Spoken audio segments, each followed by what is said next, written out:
Creating an account with ICMarkets is a straightforward process that takes a few minutes. Here we explain how to create a free ICMarkets demo account. After that, you can also create a live account if you want. Follow these steps to get started. 1. Visit the ICMarkets website by clicking the link in the description below.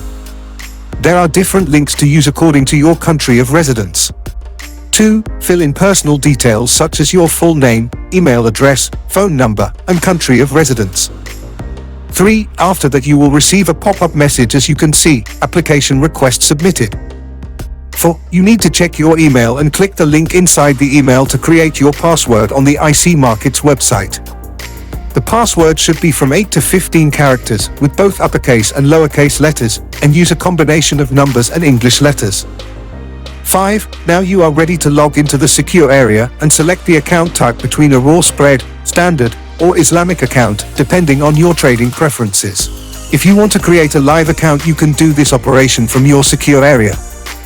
In this case, you need to add some further information and documents as proof of identity and address. You can check our video on how to create a live ICMarkets account for more information.